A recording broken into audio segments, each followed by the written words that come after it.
Bienvenidos a un nuevo episodio de nuestro canal, Enfoque Crítico Internacional, donde el mundo se analiza a fondo, el espacio donde exploramos de forma clara y entretenida los grandes temas de las relaciones internacionales, los sistemas políticos, el Estado y la democracia.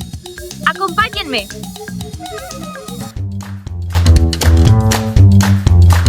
El tema de hoy los va a dejar reflexionando y pensando críticamente, por eso deben poner atención para entender todos los conceptos. Hoy hablaremos de un debate clave. ¿Es Colombia un estado fallido o un estado en construcción? ¿Un estado qué? ¿Cómo así que fallido? Yo creo que Colombia es un estado en construcción. No entiendo la pregunta. Yo creo que los que fallan son los gobernantes. Uy, no sé. Pero tranquilos, no se me adelanten. Para responder la pregunta exploraremos dos textos académicos que abordan el tema desde ángulos muy distintos pero complementarios. El primero es de Fernán González, titulado Colapso parcial o presencia diferenciada en el Estado en Colombia, que examina la historia y la presencia diferenciada del Estado en nuestro país. Y el segundo, que es de Francisco Gutiérrez Sanín, titulado Estados fallidos o conceptos fallidos. Este cuestiona cómo se miden y clasifican las fallas estatales a nivel internacional. Muy bien, con esto entendido, enfoquémonos ahora en el texto de Francisco Gutiérrez Sanín, ¿Estados fallidos o conceptos fallidos? Sanín parte de un hecho clave. Para países como Estados Unidos, los llamados estados fallidos no son solo un problema interno de esos países, sino una amenaza directa a la seguridad interna e internacional. Se les asocia con terrorismo, guerras civiles, migraciones masivas, desestabilización de países vecinos y crisis económicas. La solución que han encontrado: hacer rankings globales que miden qué tan bien o qué tan mal funciona un Estado. Por eso, agencias como la CIA, USAID, el Banco Mundial o la OCDE han creado índices globales para medir lo que Gutiérrez llama el mal desempeño estatal. Estos índices buscan identificar, evaluar y hacer seguimiento a la debilidad de un Estado y han incluido esto tanto en la política internacional como la producción académica. Ya entiendo mucho mejor. Pero, ¿estos índices funcionan bien? ¿No tienen alguna trampa o algo así? Muy buena pregunta. Lo cierto es que Gutiérrez nos dice que estos índices están llenos de trampas conceptuales. No se ponen de acuerdo ni siquiera en el vocabulario, pues hay un uso confuso y poco riguroso de los términos. En diferentes documentos se mezclan etiquetas como fallido, frágil, débil, colapsado, en crisis, bribón o en riesgo de inestabilidad, como si fueran equivalentes, cuando en realidad describen fenómenos muy distintos. Por ejemplo, un estado bribón puede ser fuerte internamente, pero conflictivo hacia afuera. Y ahí viene otro problema. ¿Cómo se mide la legitimidad? Muchas veces no se pregunta a la gente del país, sino que se usa el estándar de lo que la comunidad internacional considera aceptable. Y aquí entra una pregunta incómoda. ¿Estos rankings miden la realidad de un país o miden qué tan alineado está con los intereses de quienes lo evalúan? ¿Qué tema tan interesante? Pero entonces, ¿todos los estados deben tener una clasificación? Pues más o menos. Cuando crees que todo es o blanco o negro, Gutiérrez te recuerda que la mayoría de los países están en la llamada zona gris. Sí, es cierto que hay casos extremos fáciles de identificar, como Noruega, con un monopolio legítimo de la fuerza y un estado eficaz, o como Somalia, con un colapso casi total. Pero la mayoría de los países se encuentran en esta zona gris, en donde los estados combinan fortalezas y debilidades, o atraviesan crisis sin colapsar, o tienen guerras internas que conviven con instituciones relativamente sólidas. ¿Sabes cuál es un ejemplo perfecto? El caso colombiano. Háblales de ellos. Totalmente, el caso colombiano es un ejemplo perfecto. Desde hace más de 6 décadas no ha logrado el monopolio pleno de la violencia legítima y las guerrillas, los paramilitares y otros actores armados han compartido este control, convirtiendo al país en lo que él llama un oligopolista crónico de la fuerza. Sin embargo, esta debilidad no ha llevado al colapso del Estado. Por el contrario, en paralelo al conflicto armado, Colombia ha fortalecido capacidades estatales en áreas como la burocracia, la provisión de servicios públicos y la implementación de políticas en salud y educación. Exacto, estas mejoras muestran que es posible que un Estado avance en ciertos criterios, pero mientras sigue frágiles en otros. Esa coexistencia de fortalezas y debilidades es lo que lo convierte en un caso metodológicamente incómodo. No encaja en la categoría de Estado fallido porque mantiene instituciones funcionales y una economía integrada al mercado global, pero tampoco en la de Estado exitoso, porque persisten debilidades estructurales, como la incapacidad de ejercer autoridad en todo el territorio o de garantizar seguridad a toda la población. Además, para Gutiérrez, Colombia demuestra que no basta con clasificar los países como fallidos o exitosos. Puede tener una burocracia sólida y servicios públicos que funcionan y al mismo tiempo no controlar todo su territorio. En su combinación, no rompe el modelo o el molde de las etiquetas internacionales. Y aquí es donde yo te pregunto a ti. Si un país puede ser fuerte y débil al mismo tiempo, entonces, ¿qué tan útiles son estas etiquetas internacionales?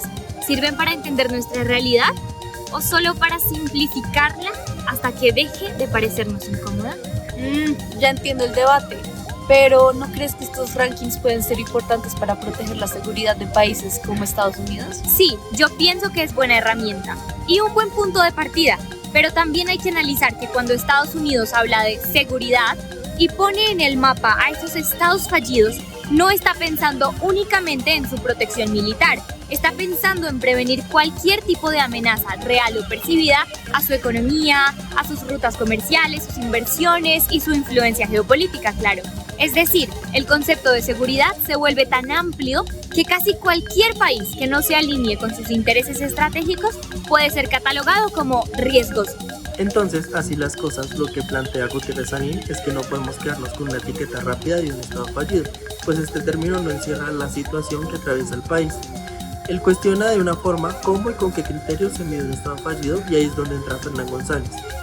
Su análisis es muy importante para conectarlo, pues él ubica esta discusión en el lente colombiano y expone que lejos de haber una falla, lo que hay es una presencia desigual del Estado. Esta mirada complementa porque nos deja identificar que una situación así no puede quedar en un término tan ambiguo, y un país puede contrastar en funcionar mal y al mismo tiempo funcionar bien. Este contraste de ambas posiciones nos ayuda a comprender que la situación colombiana es tan compleja de analizar y que los conceptos y metodologías globales que expuso Gutiérrez muchas veces no logran estudiar al país. Es que es como preguntar, ¿está bien, mija? Y Colombia nos responde, sí, pero no. Eso suena como yo cuando me preguntan si ya terminé la tesis. O sea, sí, pero no. Como el Estado colombiano cuando le preguntan si controla todo su territorio. Claro que sí, bueno, algunas partes. Bueno, unas poquitas, pero muy bonitas. Pues hoy también vamos a hablar de un texto de un historiador que pregunta si en Colombia tenemos un colapso parcial o una presencia diferenciada del Estado. Y ojo, no es un trabalenguas político, es una pregunta seria sobre si el país se está cayendo a pedazos o simplemente funciona de maneras muy distintas dependiendo de dónde vives. Ahí es cuando llega Fernán y dice que para entender la democracia colombiana, si está viva, moribunda o con respiración asistida, se pueden dividir en tres maneras diferentes. El primero es el modelo ideal occidental de democracia. Ese se parece sacado de un manual europeo norteamericano, donde todo es ordenado, limpio, las leyes se cumplen y los políticos no roban, o por lo menos lo disimulan bien. O sea, como un país perfecto. Después está esa nostalgia del pasado. Gente que cree que antes todo era mejor, que en los buenos tiempos han pasado 84 años. La ley se respetaba y no había tanta corrupción, olvidando que también pues en esa época había guerras civiles, discriminación, y pues hacer un viaje de Bogotá a Cali tomaba como 3 días y como 2-3 caballos. Y por último está clasificado el proceso lento y conflictivo de construcción del Estado. Aquí el país no es un fracaso, sino una obra que se está haciendo por etapas. A veces avanzamos, a veces paramos por falta de presupuesto o solo simplemente por una lluvia de ideas. O sea que si usamos el primer enfoque, estamos perdidos. Y con el segundo, también. Pero ¿el tercero es nuestra esperanza? Exactamente, es como cuando ves tu casa en remodelación. Si la comparas con una mansión terminada, pues lloras. Pero si recuerdas que antes solo tenías un lote vacío, pues te emocionas. Ahora vamos a preguntarle a alguien, ¿usted cree que el Estado colombiano está colapsado? Pues miren, yo pedí una cita médica en 2019. Me están diciendo que para 2026 y me toca confirmarla un mes antes. Así que no sé si está colapsado, pero está lento. No, colapsado no, si el Estado sí está presente, o por lo menos cuando llegan los impuestos, ahí sí eso es a toda. El autor del texto de hoy, o de uno de los textos de hoy, habla de algo que los expertos llaman la paradoja colombiana. Pero pues, ¿qué es eso? Y es que pues tenemos estabilidad política y una macroeconomía que ya pues quisieran otros países, pero pues también tenemos una violencia que no nos deja en paz y que lleva muchos años. O sea, tenemos la casa ordenada y limpia, pero todos los días hay pelea en la sala. Aquí es donde entran los analistas y dicen que esto pasa porque el Estado es políticamente débil. No logra representar a todos ni controlar toda la violencia y eso permite que crezcan grupos armados, que se privatice la seguridad, que la justicia se vuelva, digamos, opcional. Y esta debilidad, pues no solo identifica el manejo de esas violencias, sino también de la capacidad que tiene el Estado para lograr una infraestructura, unos servicios adecuados y pues todo esto más que todo en las zonas más alejadas del país o que son más difíciles de llegar. Ah, es como cuando tu mamá te dice, esta es mi casa y se hace lo que yo diga, pero el perro duerme en la cama, tu tío ocupa la sala y tu primo tiene la clave del wifi. También en otros países de América Latina hubo un populismo muy fuerte, con líderes que movilizaron a las masas e inflaron a la ciudadanía. En Colombia, no. Aquí lo que pegó fue el clientelismo, incluir a la gente en la política. Pero pues sin cambiar mucho a las reglas viejas, esto hizo que la participación política creciera, pero sin embargo esto no alteró pues las estructuras de poder porque finalmente siguen siendo los mismos. Eso sí lo entiendo. Es como cuando un político te dice, todo este tamaño es evento y no olvide votar por mí. Voten por mí el consejo de la tía y yo les prometo alcantarillado, recolector de basuras y educación para todos. Exacto, es una forma de participación política vertical controlada por las élites, que mantiene el sistema funcionando pero no lo transforma. Esto a corto plazo logra transmitir una estabilidad, pero a largo plazo estropean los cambios. ¿Has sentido esta presencia del Estado en su barrio? No, pues claro, vienen a tomarse la foto y no vuelven más. Y acá es donde va la parte clave del texto. El Estado no está ausente del todo, pero su presencia cambia dependiendo de la región del país. En algunas manda como con mucha autoridad, en otras negocia con esas autoridades o poderes locales y en otras pues está en el mapa. Y pues en realidad no.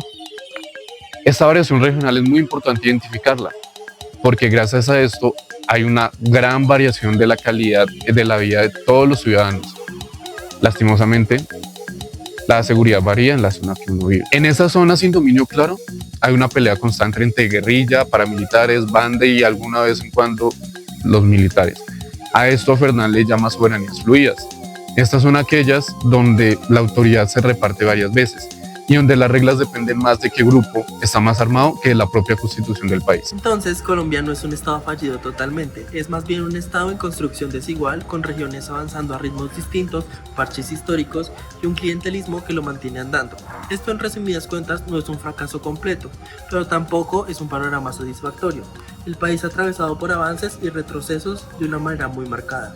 Así las cosas, y a modo de conclusión, Colombia presenta una dualidad en donde es un estado capaz de proponer política pública y estabilidad económica, pero incapaz de mantener uniformidad en su territorio. Esto lo vuelve un país difícil de etiquetar en un solo término. Se le debe brindar más importancia a reconocer las fortalezas y debilidades, cerrar brechas para que así finalmente la construcción de este estado deje de existir y sea un proyecto terminado. Esto lo deja claro en ambas lecturas, en donde etiquetas superficiales como fallido o exitoso no sirven para analizar lo complejo que puede llegar a ser el país. Gutiérrez nos expone cómo utilizar criterios que, a pesar de ser útiles, no sirven para entender lo complejo que es, y González entra demostrándonos que esa realidad es aún más diversa y fragmentada. Gracias a esto, estas visiones se complementan de la mejor forma. La primera nos invita a investigar más allá de la manera en la que se mide el país en un lente externo, y la segunda a reconocer las desigualdades que vive el país, que entre otras cosas es de los más desiguales del mundo. Esto finalmente implica reconocer que, a pesar de que Colombia sí respeta desigualdades y problemáticas que no se deben tomar a la ligera, la narrativa internacional de Colombia se construye bajo parámetros ajenos a su propia historia, lo que resulta en invisibilizar su desarrollo o exagerar el problema. O sea, seguimos en obra, pero como esas obras que llevan años y años y siempre nos prometen que las van a terminar pronto. Pero al menos no hemos abandonado el proyecto. Eso ya es ganancia.